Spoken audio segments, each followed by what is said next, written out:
नमस्कार दोस्तों, कालजयी तृतीया में आप सभी का स्वागत है।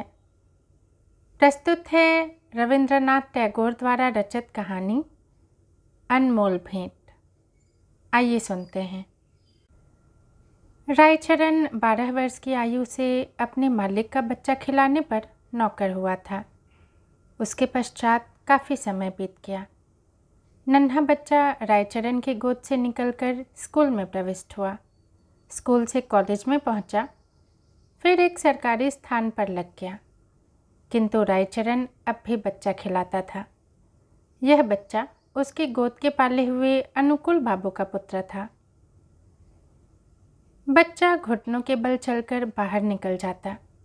जब रायचरण दौड़कर उसको पकड़ता तब वह रोता और अपने नन्हे नन्हे हाथों से रायचरण को मारता। रायचरण हंसकर कहता, हमारा भैया भी बड़ा होकर जज साहब बनेगा। जब वह रायचरण को चन्ना कहकर पुकारता तो उसका हृदय बहुत हर्षित होता। वह दोनों हाथ पृथ्वी पर टेक कर घोड़ा बनता और बच्चा उसकी पीठ पर सवार हो जाता। इन्हीं दिनों अनुकूल बाबू की बदली पद्मा नदी के किनारे एक जिले में हो गई। नए स्थान की ओर जाते हुए कलकत्ते से उन्होंने अपने बच्चे के लिए मूल्यवान आभूषण और कपड़ों के अतिरिक्त एक छोटी सी सुंदर गाड़ी भी खरीदी। वर्षा ऋतु थी। कई दिनों से मूसलाधार वर्षा हो रही थी। ईश्वर ईश्वर करते हुए बादल फटे। संध्या का समय था। बच्चे ने बाहर जाने के लिए आग्रह किया। रायचरण उसे गाड़ी में बिठाकर बाहर ले गया। खेतों में पानी खूब भरा हुआ था। बच्चे ने फूलों का गुच्छा देखकर जिद की। रायचरण ने उसे बहलाना चाहा, किंतु वह न माना। विवश रायचरण बच्चे का मन रखने के लिए घुटनों घुटनों पानी में फूल तोड़ने लगा। कई स्थानों पर उसके पांव कीचड़ में बुरी तरह धंस गए। बच्चा तनिक देर मौन गाड़ी में बैठा रहा, फिर उसका ध्यान लहराती हुई नदी की ओर गया। वह चुपके से गाड़ी से उतरा। पास ही एक लकड़ी पड़ी थी, उठा ली और भयानक नदी के तट पर पहुंचकर उसकी लहरों से खेलने लगा। नदी के शोर में ऐसा मालूम होता था कि नदी की चंचल और मुंहजोर जल परियां सुंदर बच्चे को अपने साथ खेलने के लिए बुला रही हैं। रायचरण फूल लेकर वापस आया तो देखा गाड़ी खाली है। उसने इधर उधर देखा। पैरों के नीचे से धरती निकल गई। पागलों की भांति चहुं ओर देखने लगा। वह बार बार बच्चे का नाम लेकर पुकारता था, लेकिन उत्तर में चन्ना की मधुर ध्वनि न आती थी। चारों ओर अंधेरा छा गया। बच्चे की माता को चिंता होने लगी। उसने चारों ओर आदमी दौड़ाए। कुछ व्यक्ति लालटेन लिए हुए नदी के किनारे खोज करने पहुंचे। रायचरण उन्हें देखकर उनके चरणों में गिर पड़ा। उन्होंने उससे प्रश्न करने आरंभ किए, किंतु वह प्रत्येक प्रश्न के उत्तर में यही कहता, मुझे कुछ मालूम नहीं। यद्यपि प्रत्येक व्यक्ति की यह सम्मति थी कि छोटे बच्चे को पद्मा नदी ने अपनी आंचल में समेट लिया है, किंतु फिर भी हृदय में विभिन्न प्रकार की शंकाएं उत्पन्न हो रही थीं। एक यह कि उसी संध्या को निर्वासितों का एक समूह नगर से आया था और माँ को संदेह था कि रायचरण ने कहीं बच्चे को निर्वासितों के हाथ न बेच दिया हो।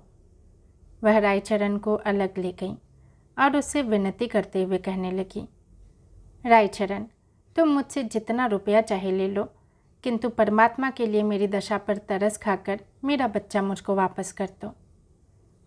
परंतु रायचरण कुछ उत्तर न दे सका। केवल माथे पर हाथ मारकर मौन हो गया।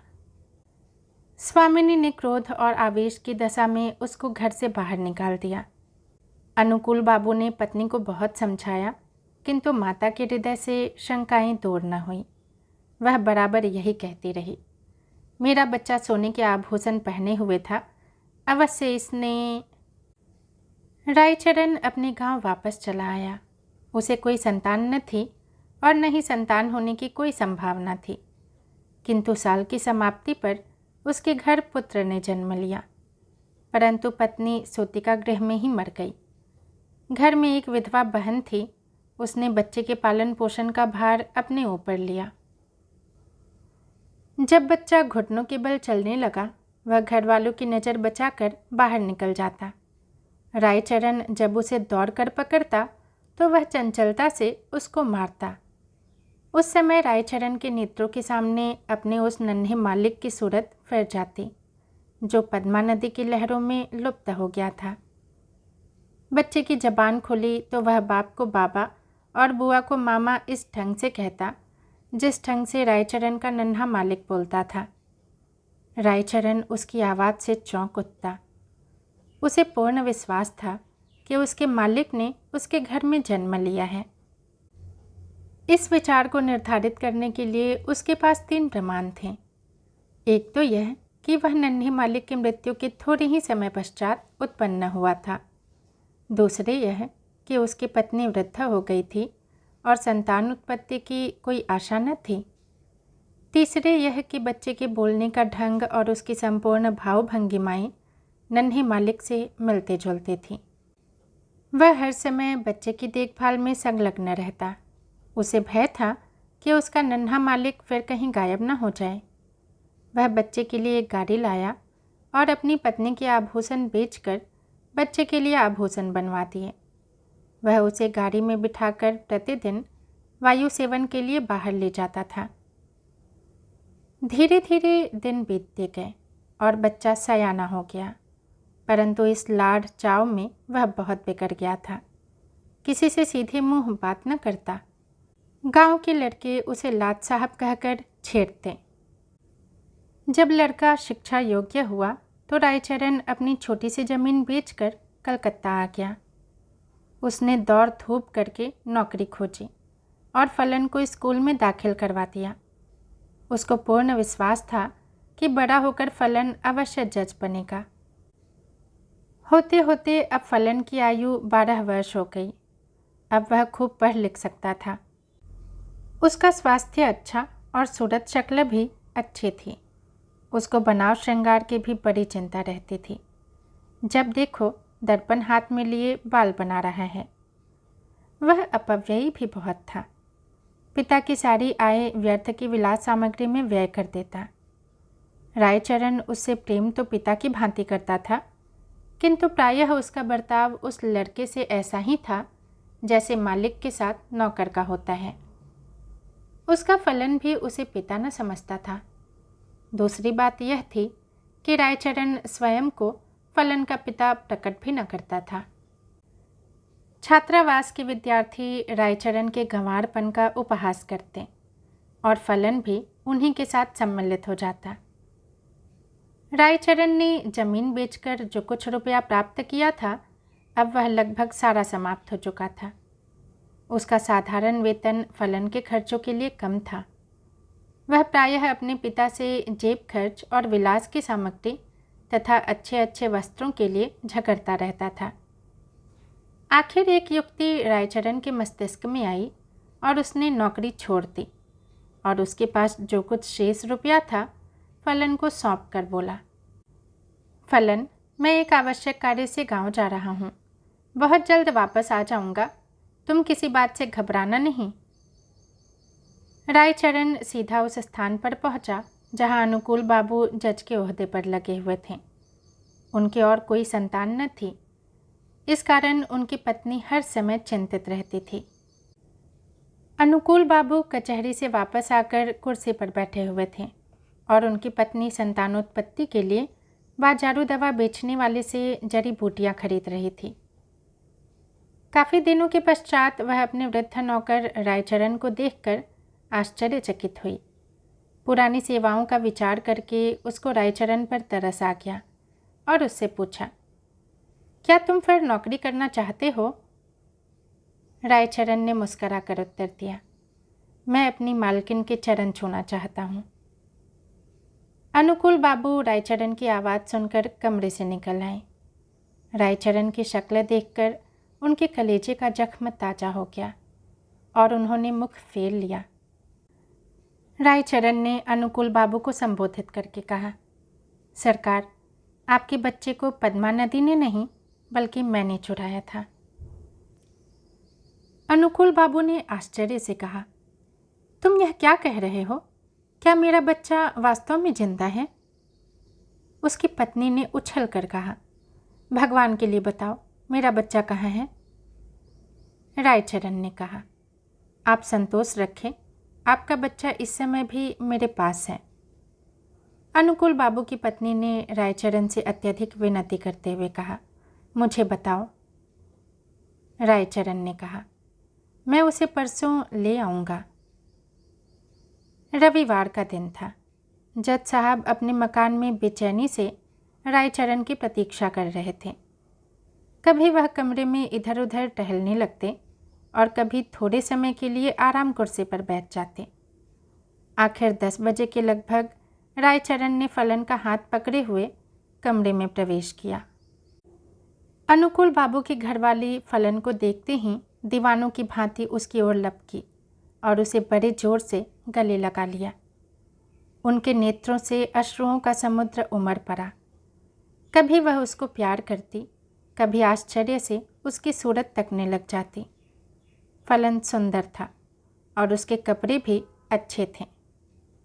अनुकूल बाबू के हृदय में भी पुत्र प्रेम का आवेश उत्पन्न हुआ, किंतु जरा सी देर के बाद उनके पितृप्रेम का स्थान कानून भावना ने ले लिया और उन्होंने रायचरण से पूछा, भला इसका प्रमाण क्या है कि यह बच्चा मेरा है? रायचरण ने उत्तर दिया, इसका उत्तर मैं क्या दूं सरकार? इस बात का ज्ञान तो परमात्मा के सिवाय और किसी को नहीं हो सकता कि मैंने ही आपका बच्चा चुराया था। जब अनुकूल बाबू ने देखा कि उनकी पत्नी फलन को कलेजे से लगाए हुए है तो प्रमाण मांगना व्यर्थ है।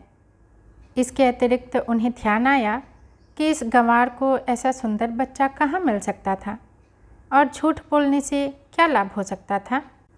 सहसा उन्हें अपने वृद्ध नौकर की बेध्यानी याद आ गई और कानूनी मुद्रा में बोले, रायचरण, अब तुम यहाँ नहीं रह सकते। रायचरण ने ठंडी उसास भरकर कहा, सरकार, अब मैं कहाँ जाऊँ? बूढ़ा हो गया हूँ, अब मुझे कोई नौकर भी न रखेगा। भगवान के लिए अपने द्वार पर पड़ा रहने दीजिए। अनुकूल बाबू की पत्नी बोली, रहने दो, हमारा क्या नुकसान है? हमारा बच्चा भी तो इसे देखकर प्रसन्न रहेगा। किंतु अनुकूल बाबू की कानूनी नस फड़की हुई थी। उन्होंने तुरंत उत्तर दिया, नहीं, इसका अपराध बिल्कुल क्षमा नहीं किया जा सकता।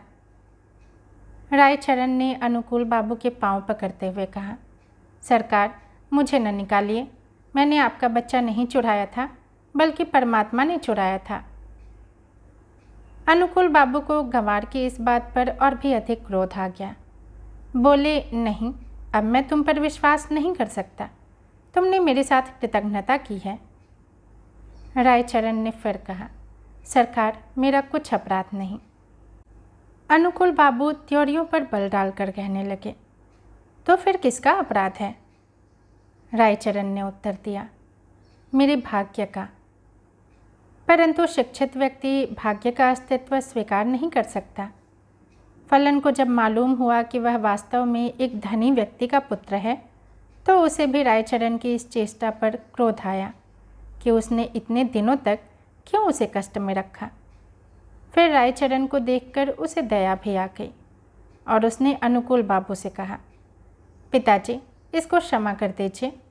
यदि आपको इसको अपने साथ नहीं रखना तो इसकी थोड़ी पेंशन कर दीजिए। इतना सुनने के बाद रायचरण अपने बेटे को अंतिम बार देखकर अनुकूल बाबू की कोठी से निकलकर चुपचाप कहीं चला गया। महीना समाप्त होने पर अनुकूल बाबू ने रायचरण के गांव कुछ रुपया भेजा, किंतु मनी ऑर्डर वापस आ गया क्योंकि गांव में अब इस नाम का कोई व्यक्ति न था। दोस्तों, कहानी यहीं समाप्त होती है।